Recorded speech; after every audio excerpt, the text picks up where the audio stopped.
When the Galactic Council ordered Earth's surrender, humanity just laughed. The station hung in the darkness like a massive jewel. It orbited a dead star called Terminus Prime, far from any living world. Inside its gleaming halls, representatives from 53 different alien species gathered. They came from thousands of planets across the galaxy. Today they had one topic to discuss: the humans. Velnath stood at the center of the great chamber. He was tall with blue-gray skin and 4 arms. His species, the Quellans, had been part of the Galactic Council for over 2,000 years. He was the council speaker, the most powerful position in known space. When he spoke, entire civilizations listened. "We are here to address a threat," Velnath announced. His voice echoed through the chamber. "The species called humanity has become a problem." Screens appeared in the air showing data and images. Ships with human markings, colonies on distant planets, military installations bristling with weapons. 80 years ago, humans discovered faster-than-light travel, Velnath continued. Since then, they have spread to 47 star systems. They build warships constantly. They refuse to share their technology with the Council. They ignore our guidelines for expansion, and now they are creating artificial intelligence systems. This cannot continue. Murmurs rippled through the chamber. Some species nodded in agreement. Others looked uncertain. 2 delegates sat silently, refusing to support what was coming. "We have prepared an ultimatum," Velnath said. "Humanity will dismantle all military vessels except basic system defense ships. They will accept Council oversight of their colonies. They will pay 10 trillion credits in reparations for their unauthorized expansion, and they will surrender 3 colony worlds to become Council trust territories. They have 30 standard days to comply." The vote was called. 51 species voted yes. Only 2 voted no. The decision was made. 3 days later, a human ship arrived at Terminus Prime. The vessel was called the Indomitable Spirit. It was smaller than most Council ships, built with clean lines and efficient design. It docked at the station's diplomatic bay. Captain Deho stepped off the ship first. He was in his mid-40s with short black hair and calm eyes. He wore a simple gray uniform with captain's insignia. Behind him came Commander Hyejin, his tactical officer. She was younger, sharp-eyed, constantly scanning their surroundings. Then came Minho, a scientist with gentle features and curious expression. Finally, Ambassador Suman arrived, dressed in formal diplomatic robes. They were escorted through the station's corridors. Aliens of every shape and size watched them pass, some with curiosity, others with contempt. The humans walked with steady confidence, showing no fear. The council chamber was enormous. The ceiling stretched high above, covered with stars. Velnath sat on a raised platform looking down at the human delegation. The other council members formed a semicircle around them. "Humans of Earth," Velnath began, "you have been summoned to receive the judgment of the Galactic Council. Your species has violated multiple agreements regarding expansion and military development. We offer you a path to peace." He read the demands slowly, clearly. Each word was carefully chosen to emphasize the Council's power and humanity's lack of choice. When he finished, silence filled the chamber. Every eye watched the humans, waiting to see fear, anger, or resignation. Instead, Deho began to laugh. It started as a quiet chuckle. Then it grew louder, a full, genuine laugh that echoed through the chamber. Hyejin smiled, then she laughed too. Minho joined in, his shoulders shaking. Even Ambassador Suman, who was supposed to maintain perfect diplomatic composure, couldn't help grinning. The council members stared in confusion. This had never happened before. Species either accepted the ultimatum or begged for better terms. They didn't laugh. "Silence," Velnath commanded. His voice was sharp. "You dare mock the council?" Deho wiped his eyes. "I'm sorry," he said, still smiling. "It's just, you're serious, aren't you? You actually expect us to agree to this?" "The council has spoken," Velnath said coldly. "Every species in this chamber has accepted council authority. You will comply or face consequences." "No," Deho said simply. The smile faded from his face, replaced by something harder. "We decline." The chamber erupted in shocked whispers. In 500 years, no species had ever rejected a unified council decree. "You refuse?" Velnath leaned forward. "Do you understand what that means? The council has an enforcement fleet, 300 warships. They have pacified rebellious worlds before. They will come to your system. They will destroy your military. They will occupy your colonies. And then you will comply anyway, but you will have lost thousands of lives first. Hyejin stepped forward. Let me make sure I understand correctly. You're threatening to attack us because we won't voluntarily surrender our sovereignty? We are offering you a place in galactic civilization, another council member said. We maintain order. We prevent conflict. We ensure peace. Your peace, Suman said quietly. Your rules. Your control. Someone must lead, Velnath replied. The council has maintained stability for millennia. We have ended wars. We have prevented disasters. All we ask is reasonable cooperation. You ask for submission, Deho said. You want us to give up our freedom to choose. You want control over our military, our colonies, our future, and you call it cooperation. You are young as a spacefaring species, Velnath said. You do not understand the complexities of galactic politics. You need guidance. Maybe we are young, Hyejin said. But we're not children and we don't need parents to make our decisions. Velnath's expression hardened. Then you choose war. No, Deho corrected. You choose war. We're choosing freedom. There's a difference. You have 30 days to reconsider, Velnath said. When that time expires, the enforcement fleet will enter your system. What happens next will be your responsibility. Let me save you some time, Deho said. He looked directly at Velnath, his expression completely serious now. Our answer will be the same in 30 days. We will not surrender. We will not submit. We will not kneel to you or anyone else. If you send your fleet, we'll fight it. If you send armies, we'll fight them. If you think you can intimidate us into giving up our freedom, you don't understand humans at all. You'll be destroyed, Velnath said. Maybe, Deho admitted, but we'll make sure you remember us. Every species in this chamber will know exactly what it costs to try to enslave humanity. So go ahead. Send your fleet. Come and make us surrender. He turned to his crew. We're done here. Let's go home. The 4 humans walked out of the chamber. Their footsteps echoed in the silence they left behind. Every council member watched them go, uncertain what to make of such defiance. When the chamber doors closed, Velnath stood. Prepare the enforcement fleet, he ordered. These humans need to learn their place in the galactic order. They will submit, or they will be an example to others who might think to defy the council. Far across space, the indomitable spirit jumped to faster than light speed, carrying its crew back toward Earth. In the ship's command center, Deho sat in his captain's chair. They're really going to attack, Minho said quietly. Yes, Deho replied.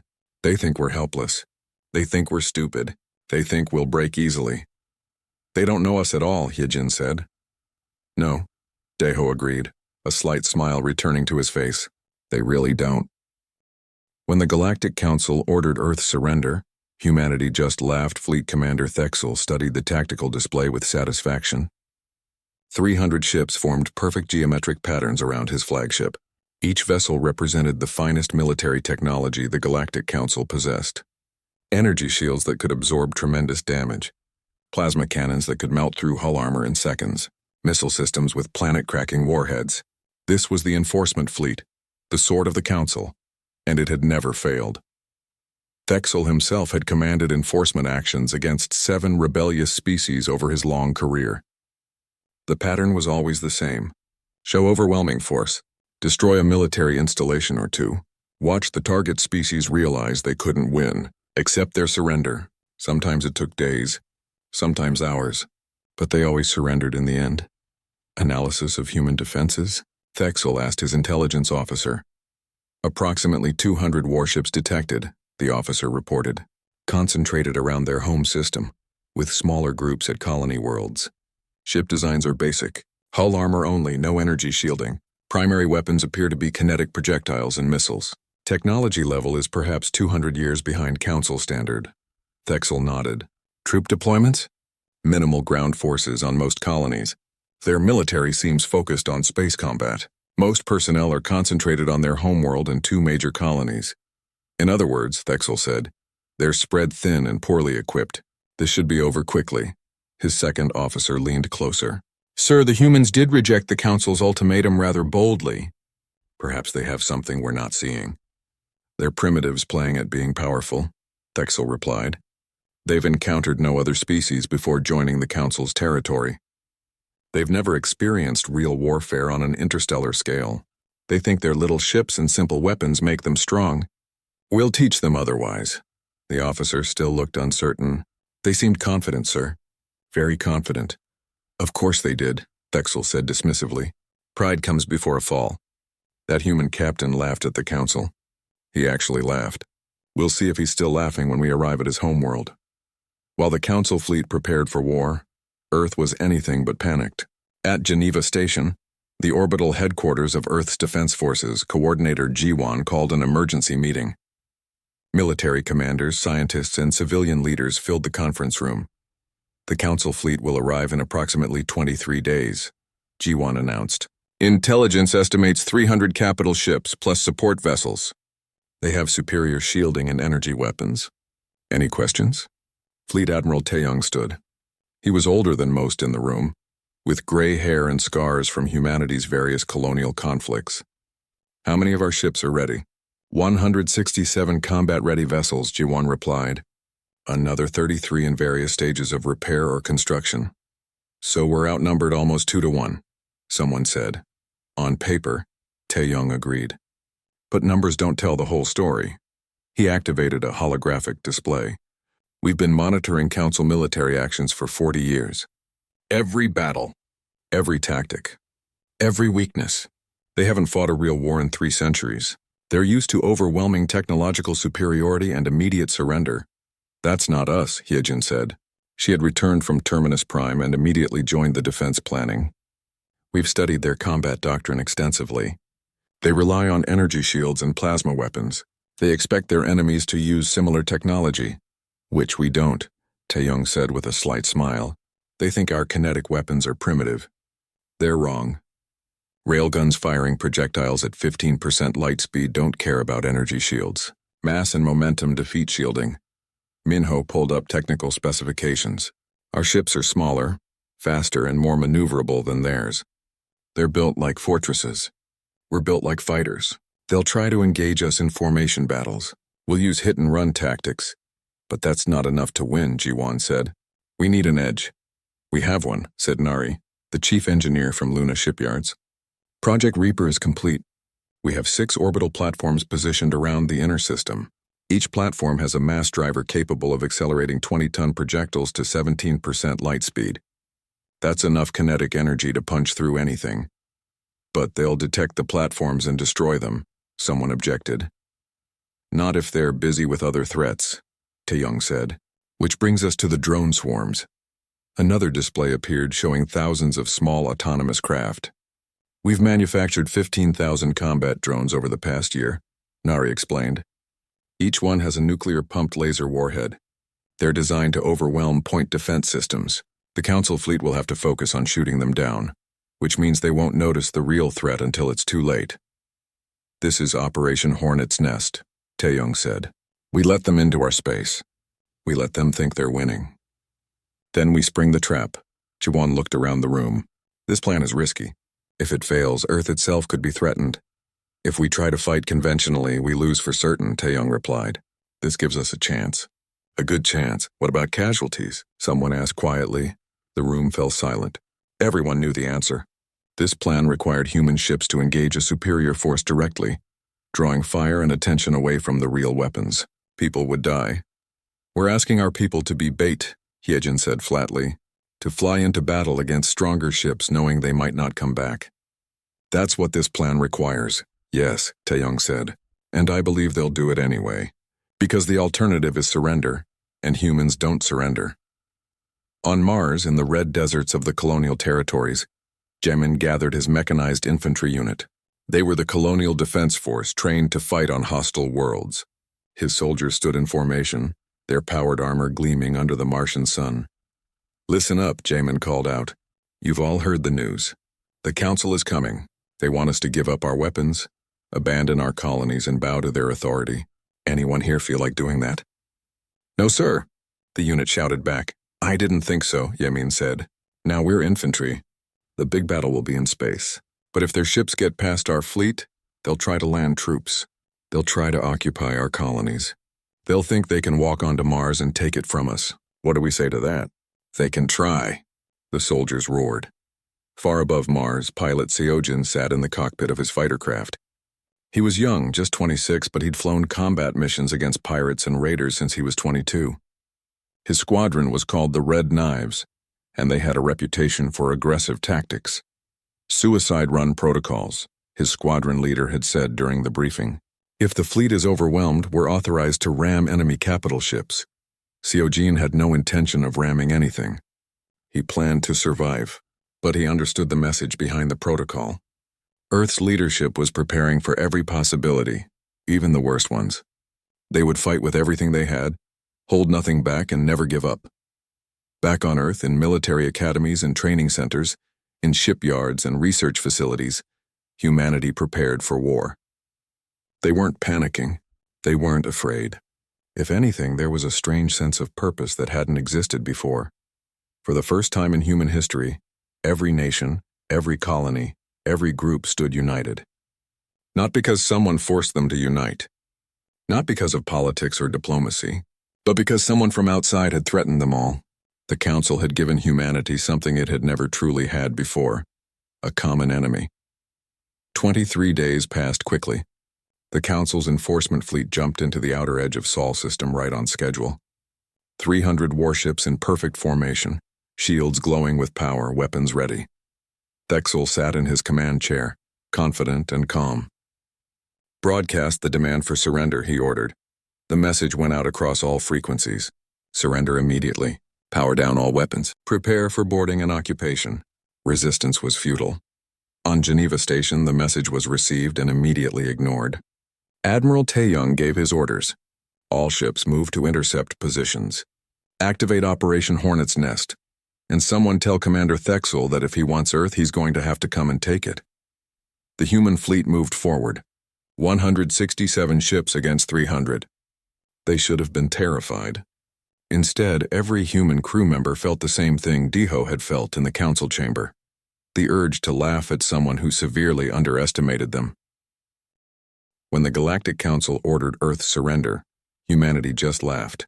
The Council fleet advanced through the outer Sol system like a moving fortress. Thexel watched his tactical display with satisfaction as the human ships moved to intercept. They formed loose clusters, seemingly disorganized. Communications chatter between human vessels sounded frantic, urgent. They're panicking already, Thexel's second officer observed. Look at their formation. No discipline at all. Prepare weapons, Thexel commanded. We'll give them one demonstration of our power. One ship destroyed as a warning. Then we'll see if they maintain their defiance. The human fleet continued its advance. 167 ships against 300. The smaller human vessels accelerated, their engines burning bright against the darkness of space. Target the lead frigate, Thexel ordered. Main plasma cannon. Full power. His flagship's primary weapon charged, energy building to devastating levels. The human frigate made no attempt to evade. Either they didn't realize they were targeted, or they couldn't believe the Council would actually fire. The plasma cannon released its charge. A beam of superheated energy crossed the distance in seconds. It struck the human frigate dead center.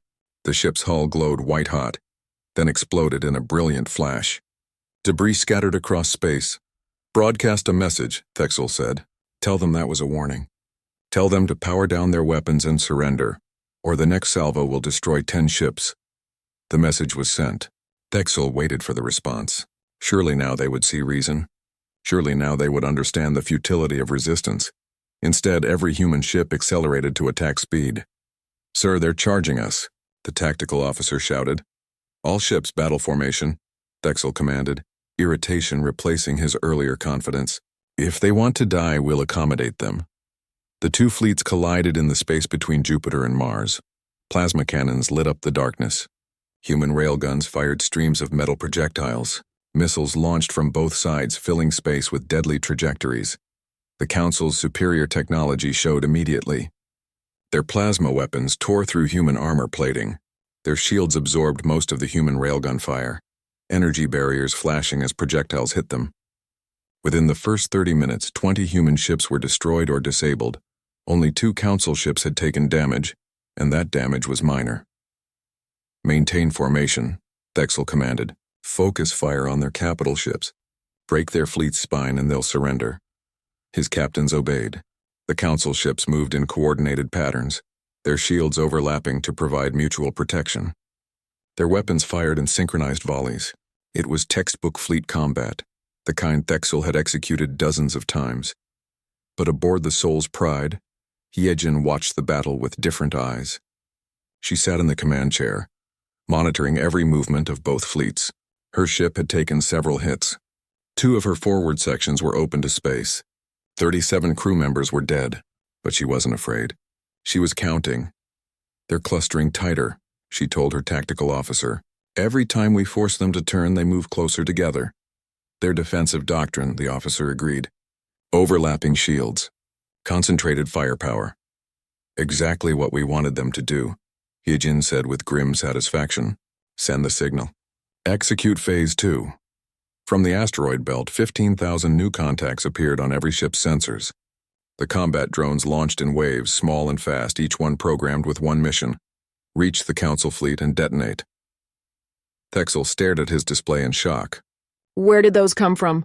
"Unknown, sir. They were hidden in the asteroid field.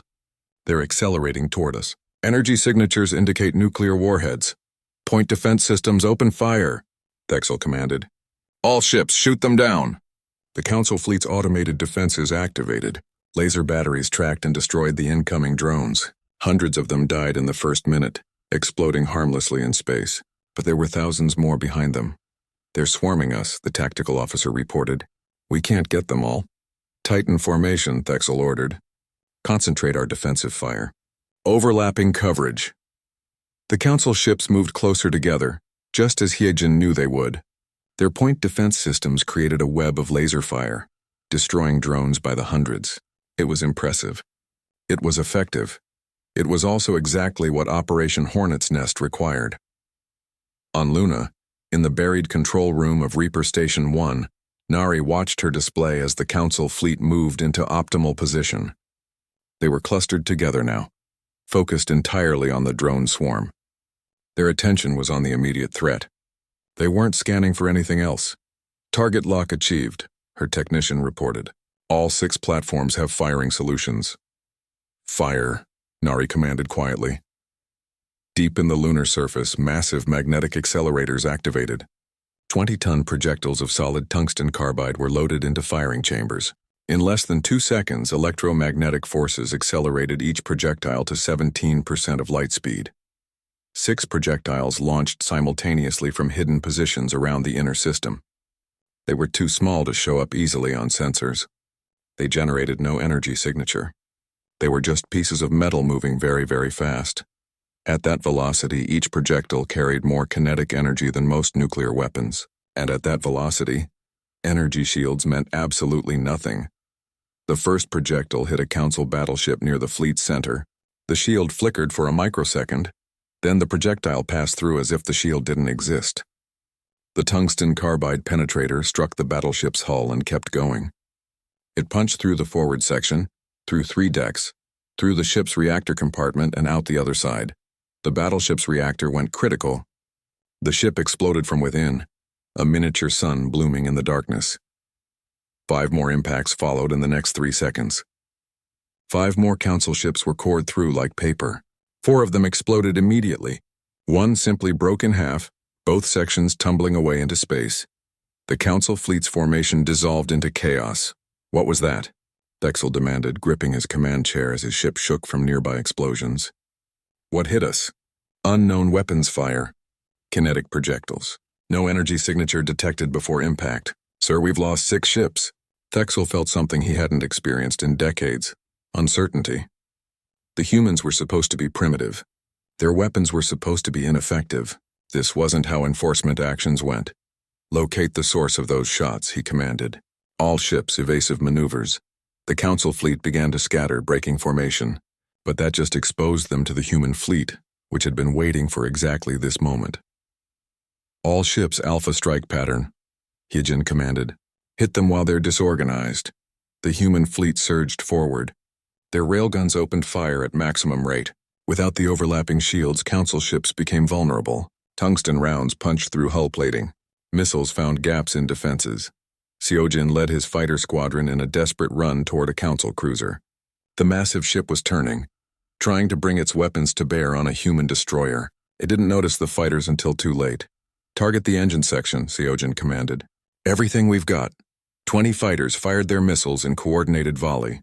40 missiles streaked toward the cruiser's engines. Point defense destroyed most of them, but 6 got through. The cruiser's engine compartment erupted in explosions. The ship lost power, drifting helplessly. Throughout the battle space, similar scenes played out. The Council fleet, which had expected easy victory, found itself bleeding ships and struggling to respond. Their superior technology wasn't enough when the enemy had planned for it specifically. Another salvo from the Reaper platforms took out 4 more Council ships. Then 3 more. The lunar installations fired relentlessly, each shot carefully calculated. "We need to retreat," Thexel's second officer urged. "Sir, we've lost 38 ships." This was supposed to be a pacification operation, not a full battle. Thexel stared at his display. 38 ships, more than 10% of his fleet gone in less than an hour. The humans had somehow turned every advantage the Council possessed into a disadvantage. The superior shields that were supposed to protect them did nothing against kinetic weapons. The tight formations that should have multiplied their defensive power made them better targets. The technological superiority that always intimidated other species meant nothing against an enemy that fought with raw physics. "Withdraw to the outer system," Thexel ordered, his voice tight with anger and shame. "All ships retreat beyond Jupiter orbit. Regroup and assess." The Council fleet turned and ran. The human ships pursued for a while, harassing the retreat, then fell back to defensive positions. They had won the first engagement. On Geneva Station, Admiral Tae-young received the casualty reports. 43 human ships destroyed or too damaged to continue fighting. Over 2,000 dead. 3,000 wounded. The cost was heavy, but the Council had lost more. And more importantly, they had learned that Earth would not be an easy conquest. "Send a message to all colonies," Tae-young ordered. "Tell them we bloodied the Council's nose. Tell them we're still here. Tell them we're still fighting." Across human space, from Earth to the furthest colonies, the news spread. The great enforcement fleet had come to make them surrender. Instead, humanity had When the Galactic Council ordered Earth's surrender, humanity just laughed. The emergency session at Terminus Prime was unlike anything the Council had seen in centuries. Representatives shouted at each other across the chamber. Some demanded immediate military escalation. Others called for negotiation. A few questioned whether the war should continue at all. Velnath stood at his position, his forearms raised for silence. When the chamber finally quieted, his voice was cold and hard. "The enforcement fleet has suffered a tactical setback," he said, refusing to call it a defeat. "This changes nothing. The humans remain in violation of Council law. They must be brought to heel." "A setback?" one delegate challenged. "They destroyed nearly 40 of our ships. Ships that were supposed to be invincible against primitive weapons. They employed unexpected tactics," Velnath admitted. "This will not happen again. We now understand their capabilities. We will adapt." Zevris, the Council's chief intelligence officer, stepped forward. He was a small creature with large eyes and multiple sensory organs. His species specialized in information gathering. "I have completed my analysis of the battle," Zevris reported. "The humans have been studying our military operations for approximately 40 years. Every Council enforcement action, every tactical maneuver, every combat doctrine has been recorded and analyzed by human intelligence services. They designed their entire military specifically to counter our methods." Silence filled the chamber as the implications sank in. "They planned this," another delegate said slowly. "They deliberately appeared primitive while preparing weapons we wouldn't expect. The kinetic weapons, the drone swarms, the hidden platforms, all of it was calculated." "They made us underestimate them," Velnath said, his voice tight with anger. "Very well. We will not make that mistake again. I propose full military mobilization. 2,000 ships. We will hit every human colony simultaneously. We will force them to spread their defenses thin, and we will show them the true power of the Galactic Council." The vote was called. This time there was more debate. Some species worried about the cost.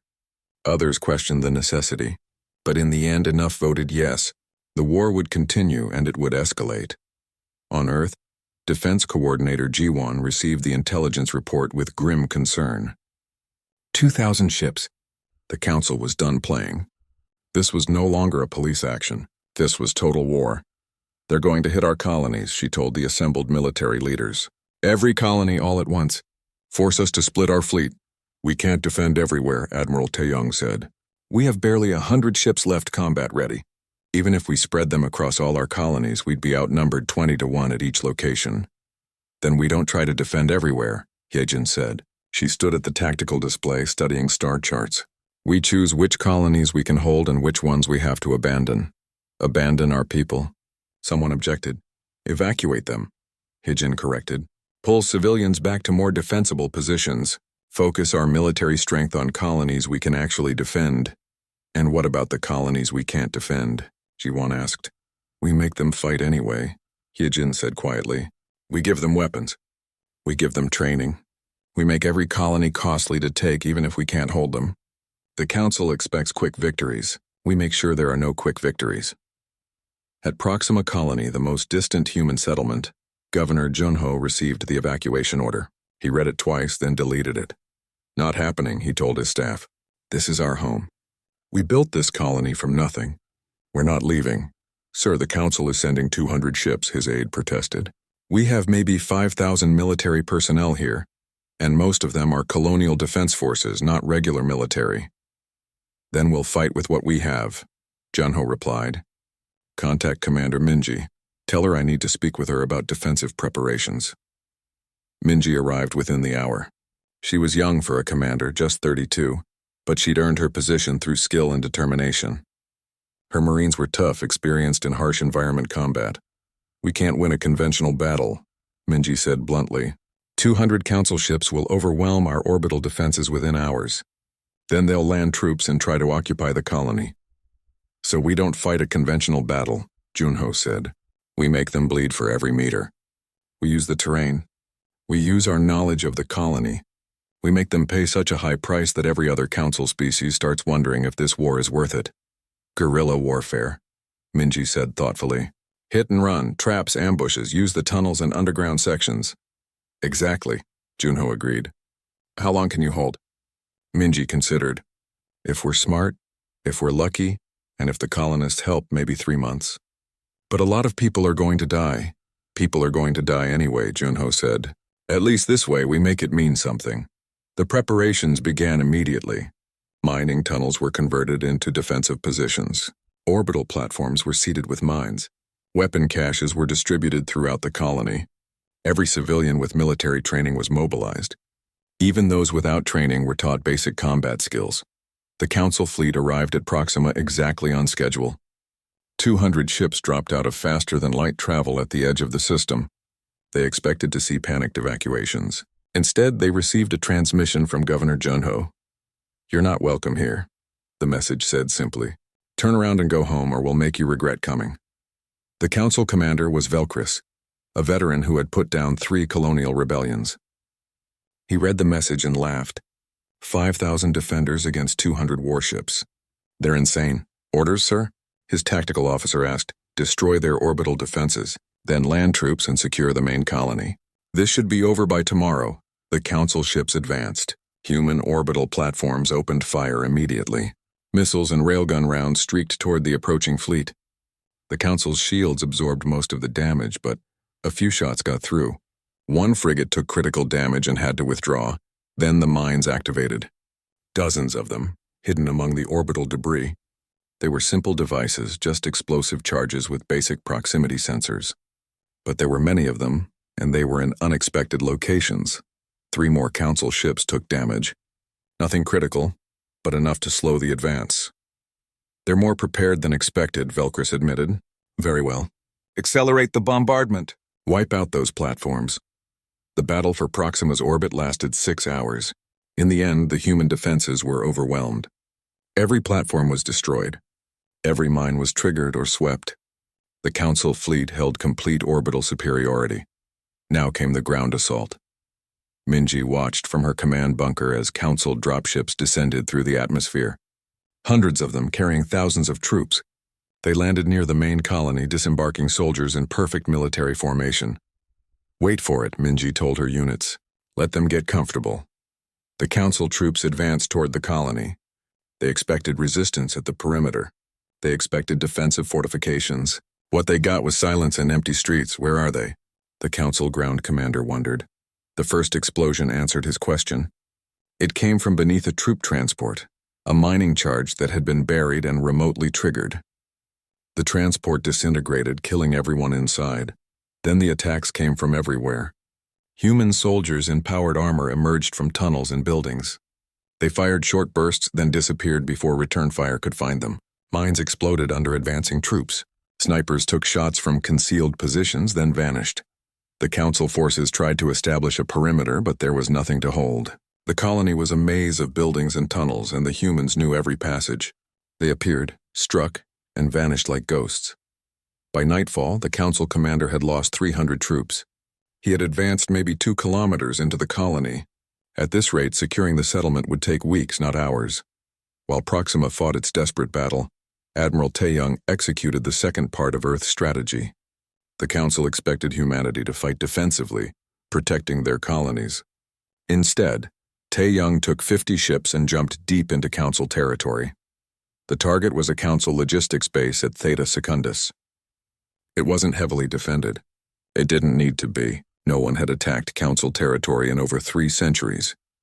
Taeyong's fleet dropped out of faster-than-light travel right on top of the base.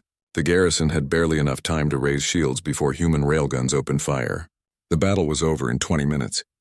The logistics base was destroyed, along with supply ships that were supposed to support the Proxima invasion. Taeyong didn't stop there. His fleet jumped to 2 more logistics bases and hit them just as hard. By the time Council reinforcements arrived, the human fleet was gone. The message was clear. If the Council wanted to fight humanity, the fight would come to their space too. Their bases weren't safe. Their supply lines weren't secure. This wasn't a one-sided war anymore. Back at Proxima, Minji's forces continued their resistance. They turned the colony into a nightmare for the occupiers. Every building could hide an ambush. Every tunnel could lead to a trap. The Council troops became nervous, firing at shadows, wasting ammunition. When the Galactic Council ordered Earth's surrender, humanity just laughed 6 months. The war had dragged on for 6 brutal months. The Galactic Council's chambers no longer echoed with confident declarations. Instead, delegates argued in hushed, worried voices. The numbers were undeniable. 800 Council ships destroyed or damaged beyond repair. 15,000 troops killed. Supply lines constantly harassed. And still the humans fought on. Velnath stood before the Council, looking older and more tired than before. His forearms hung at his sides. The confidence that had carried him through centuries of leadership was gone. Several member species have requested a vote on cessation of hostilities, Velnath announced. They believe the cost of this war has become too high. A delegate from the Philian species stood. We have lost 73 ships. Our colony at Beta Quintus was raided by human forces 3 weeks ago. Our people are asking why we're fighting a species that never threatened us. They're asking why we're dying to enforce Council pride instead of Council law.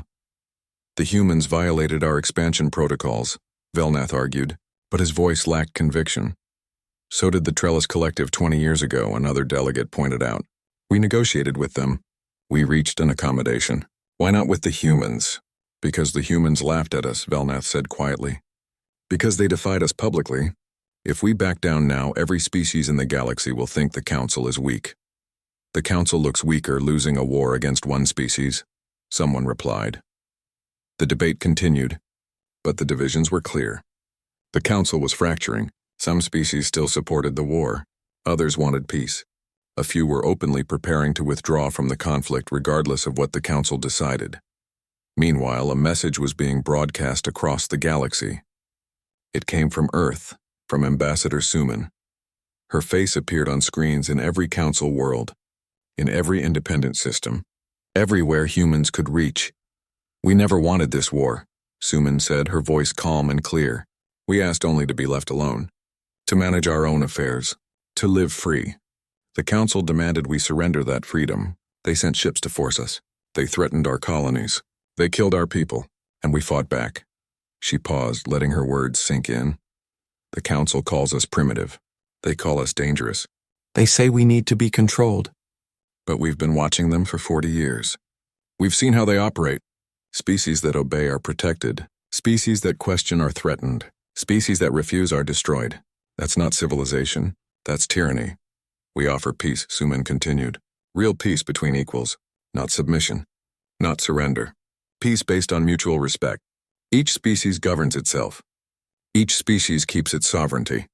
We work together when it benefits everyone. We leave each other alone when it doesn't. That's all we've ever wanted. That's what we'll keep fighting for until the Council agrees, or until there's nothing left of us to fight. The message ended, but it continued to spread, translated into hundreds of languages shared across millions of worlds, and on many of those worlds, people began asking the same questions. Why were they fighting humanity? What was the real cost? Was the Council worth dying for? But Velnath and his faction weren't done. They saw the fractures in the Council. They knew if they lost this war, they lost everything. So they planned one final overwhelming strike. 3,000 ships, the largest military force assembled in Council history. They would hit Sol system from every direction simultaneously. They would use weapons that had been banned for centuries. Planet cracker missiles that could shatter entire worlds. The target was Mars. The message would be clear. Surrender or watch your colonies die one by one. Minho discovered the plan through a combination of luck and skill. A Council scientist, disgusted by the plan to destroy an inhabited world, leaked information through secret channels.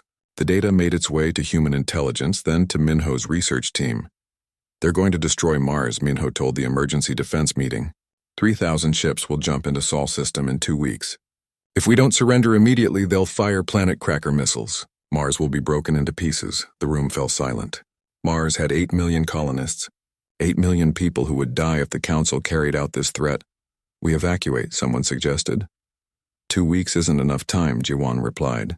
Even using every transport ship we have, we couldn't evacuate more than 2 million people. The rest would die. Then we surrender, another voice said. We can't let 8 million people die. If we surrender, we lose everything we've fought for, Hijin countered. And the Council will use the same threat against Earth next time we resist. Then against every colony. We'll spend the rest of human history under their control, always one step from having a world destroyed if we disobey. So what do? Someone demanded. Let Mars die? Admiral Taeyong stood slowly. He walked to the strategic display and studied it for a long moment. When he spoke, his voice was quiet but firm. We end this war before they can launch that attack. We take the fight directly to them. We strike at Terminus Prime itself. We capture or destroy the Council's leadership before they can give the order to destroy Mars. The room erupted in protests. That's impossible, someone said. Terminus Prime has 500 ships guarding it. We'd never get close. We have the Wraith ships, Taeyong replied. The stealth vessels that Engineer Nari has been developing. They can get close undetected. We put our best troops aboard them. We get to Terminus Prime, we board the station, and we capture the Council leadership. That's insane, Jiwan said. Even if we get there, even if we board the station, we'd be trapped, surrounded by their entire home fleet. We'd all die. Maybe, Taeyong agreed. But Mars would live. 8 million people would live, and the Council would know that humans don't bluff. If they threaten our worlds, we'll threaten theirs. If they won't negotiate, we'll make them negotiate. The debate raged for hours, but in the end there was no better option. The mission was approved. They called it Operation Prometheus. 50 ships. 2,000 Marines. One chance to end the war before Mars died. Captain Deho volunteered to lead the strike force. I laughed at them when they made their threats, he said. I told them to come and make us surrender. Now I'm going to show them exactly what that means. Hyejin joined the mission as tactical commander. Someone needs to plan how we're taking that station, she said. Might as well be me. The Wraith ships were marvels of engineering. They used advanced materials that absorbed scanner beams instead of reflecting them. Their engines ran cold. They generated almost no energy signature. On sensors, they looked like empty space. The fleet assembled in secret far from any major colony. 50 ships carrying humanity's best troops. Every Marine knew this was likely a one-way mission. They went anyway. The journey to Terminus Prime took 5 days using captured Council navigation data. They approached slowly, carefully, staying in the sensor shadows of larger ships. The Council home fleet never detected them. We're in position, Deho reported from his command ship. Begin the assault. The Wraith ships accelerated suddenly, breaking stealth and charging toward Terminus Prime. The Council fleet reacted immediately. but the humans were already too close. Railgun fire from the strike force targeted the station's defensive systems. Critical sensor arrays exploded. Shield generators overloaded. "Get us to the docking ports," Yijin commanded. "Marines, prepare for boarding." The Wraith ship slammed into Terminus Prime's hull. Docking clamps engaged. Airlocks burned through, and 2,000 human Marines poured into the station. The Council guards fought back, but they weren't prepared for this level of aggression. Human Marines in powered armor advanced through corridors, using breaching charges and close combat weapons. They moved with desperate speed, knowing every second counted. Deho led one assault team directly toward the Council chambers. They fought through 3 defensive positions. Casualties mounted. 30 Marines down, 50, 70. But they kept advancing. Outside the station, the Council home fleet closed in. Human ships held them off, but barely. Ships were destroyed on both sides. The space around Terminus Prime turned into a chaotic battle. Hyejin's team reached the station's main power core. "Plant the charges," she ordered. "If they don't negotiate, we're taking this whole station down with us." In the Council chambers, Velnath watched in horror as human Marines breached the final door. They flooded in, weapons raised. Deho entered last, his armor scorched and damaged but still functional. "You're insane," Velnath said. "You're surrounded. You'll all die here." "Maybe," Deho agreed. He pulled off his helmet, revealing a face covered in sweat and determination. "But so will you. So will this entire station. And your fleet won't dare destroy the station while their leadership is inside it. So here we are. Stalemate." "You can't win this way," Velnath said. "We already won," Deho replied. "We proved you can't force us to surrender. We proved we'll fight anywhere, anytime, against any odds. We proved that threatening our people means we'll threaten yours. Now the question is, are you smart enough to end this war before more people die?" Outside the station, the fighting paused. Both sides held their fire, waiting to see what would happen next. The entire galaxy seemed to hold its breath.